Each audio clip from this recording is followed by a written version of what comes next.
People who grew up in a small town, what's the dark secret? 600 people, you belong to one of 2 intermarried families or are new in town. At 3 generations of living in the area, we were new in town. The family of the town drunk put up an above-ground pool the same day he disappeared. I'm pretty sure he's buried under there.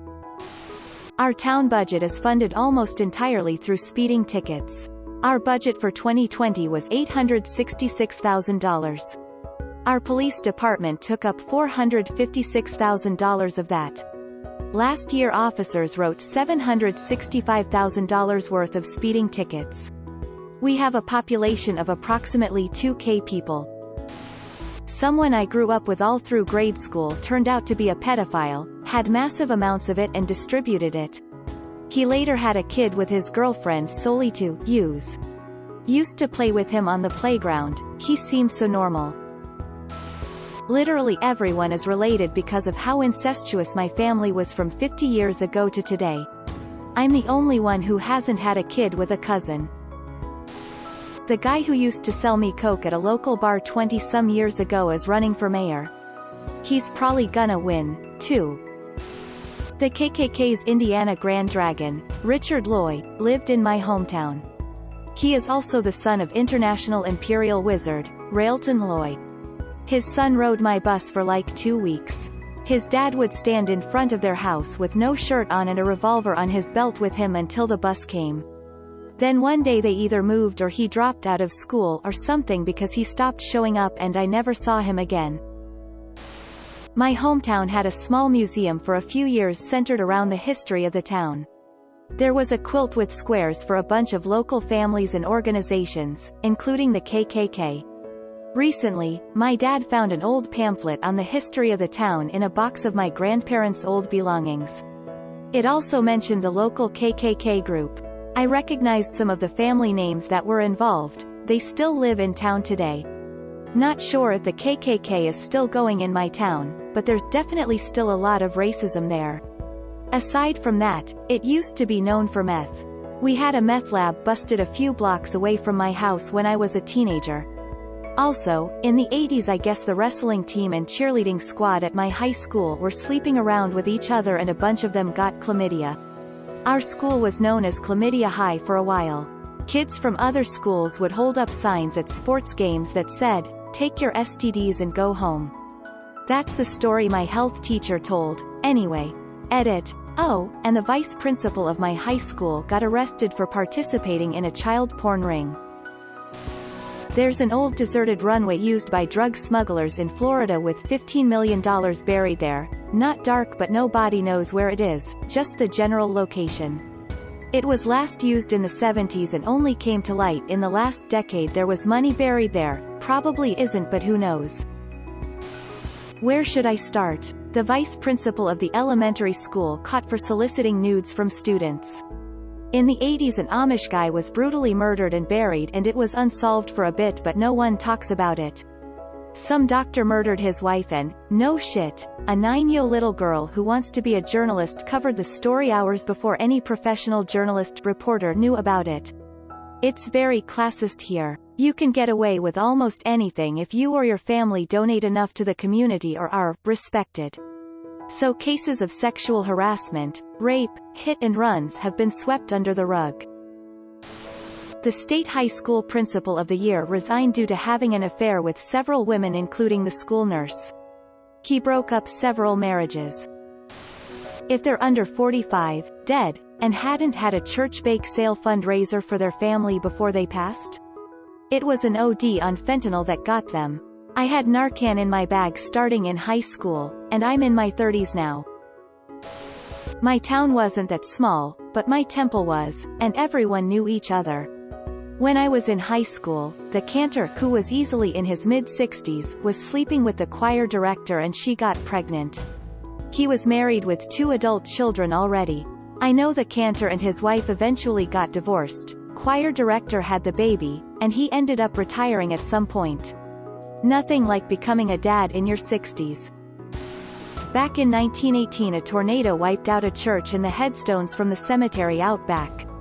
At some point the city back then designated this area as a park to keep anyone from digging, but for some reason almost everyone forgot about the church and cemetery, which was odd because there is a much bigger park just 1 block down the street. Anyway, just a few years ago the city was thinking about doing something else with this lot when a few old-timers and those of us who read about it in town archives at the library mentioned this to them. So the city brought in a ground radar crew and sure enough, lots of bodies. So now the park has a little more equipment and still no mention publicly of the cemetery on site. I grew up in a small town that turned into a huge city. Cape Coral, Florida. Development happened so quickly that the majority of people didn't realize that they built their very expensive homes in major flood zones. Most people here don't understand that flood insurance has to be purchased separately from home insurance. One major hurricane in the wrong spot can literally destroy Cape Coral, Florida. Way too many. The local priest was a pedo, and when someone tried to expose him the town rallied around him. They threatened the family of the kid and harassed them so bad they had to move. I have 3 friends he molested who are still afraid to come forward to this day. The school board rigged it so that all supplied for school maintenance were bought from a hardware store at an outrageous markup because the store was owned by a board member. Everyone on the football team was using steroids. Someone found 3 dead bodies in a ditch. No evidence as to how they died. I grew up in a small town. I assure you there were absolutely no secrets. After church on Sunday, talk to the old ladies. They knew everything in town. Nothing slipped past them and everyone knew everything. That was the weekly ritual after church, talk to them and catch up on the weekly gossip column. The dark secret is that over the course of a year, a bunch of teens from great, middle to upper class families committed suicide for no reason. They were all around the same age, went to the same school, and hung out in the same circle of friends. It started with one, and others kept doing it. They all hung themselves, some in very gruesome and shocking ways and places. Police investigated it but never got to the bottom of why. These people were my friends too, so I knew the details, but had moved an hour away during the worst of it.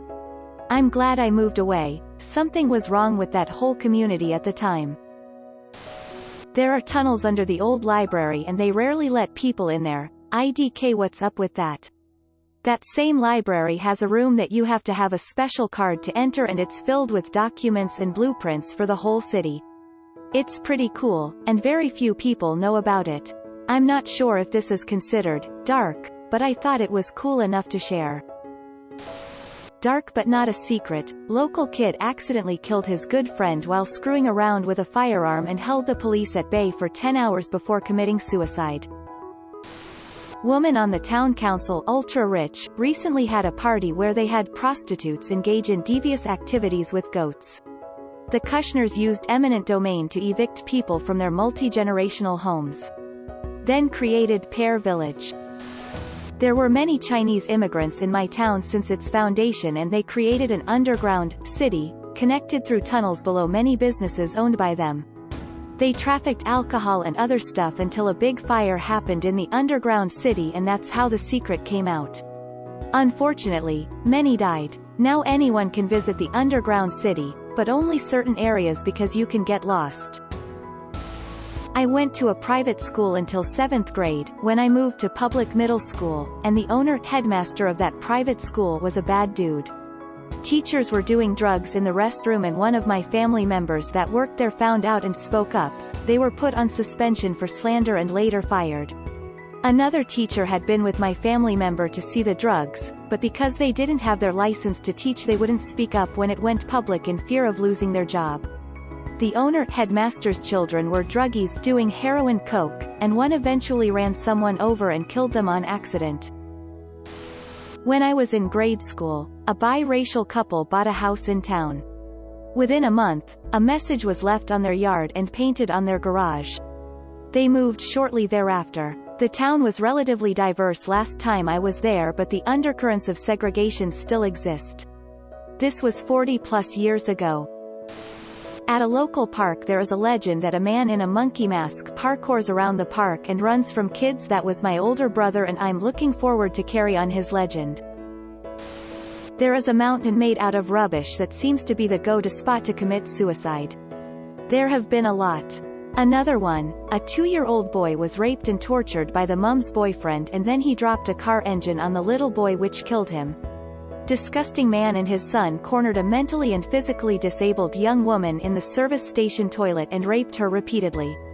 She was non-verbal. The dad went to jail but nothing happened with the son. Safe to say I moved. The pig farmer I grew up next to would feed dead bodies to his pigs to get rid of the evidence. He never killed anyone himself, but would dispose of the bodies of other people's kills. He wouldn't take any bodies that weren't justice kills, though. The cops didn't do jack shit in that area, so people would take it upon themselves to make sure justice happened. It wasn't often that people died. Usually they got the shit beaten out of them repeatedly. Last I heard he moved away and doesn't dispose of bodies anymore. See here. Spent half my life in a very rural property, half city, going back and forth weekly, monthly. I found that there's normally not only a shitload more of family pedophile behavior rurally but also rurally, Catholic country tiny town, you were punished for ever speaking out as it was deemed in the community as being socially unacceptable. Backward, disgusting way of behaving if you ask me. Everyone does meth. The local football team is a whole can of worms. Doping, strange punishments, verbal abuses, unfair treatment of some players. But, the community kinda turns a blind eye so that the playoff streak doesn't get ruined. I don't know how much of a secret it was, but the mayor was the town drunk.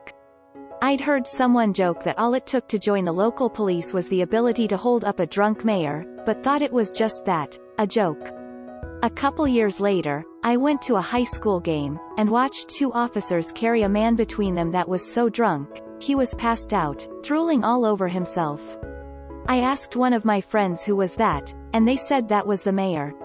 The other thing is the county commission. You know how you'll see in the news that a local government will give a company tax breaks to set up in their community? With this place, every member on the commission owns the larger local companies, and not one pays over minimum wage. When they meet with prospective companies, the very first question they ask is, how much will you pay new employees? If the answer is a dime over minimum wage, they'll refuse to give them any tax breaks, so the company goes on to another place. My hometown is currently going through a big cheating scandal. One of the assistant football coaches left his playbook out. His brother is the head coach at a rival town and took pictures of the playbook using it against the hometown school. Cheater coach, didn't mean harm and hoped the incident doesn't interfere with the season. Cheater school won the football game in a huge blowout. Obviously, school got a sternly worded letter and a small fine from the State Athletic Association. Another nearby town had a football game shut down at halftime because an anti-mask group showed up and made trouble over the mandatory mask rules at the game. All the wealthy farmers and their families constantly complain about the high crime rate and illegal aliens, yet they are the ones who are employing all of the illegal aliens with jobs. That's why I'm so pro for a clear path to legal immigration. As of right now, it's a ton of good people coming to the US to only be used for essentially slave wages, and then on top of that a small portion that sneak in with them are cartel drug running related, so crime goes up.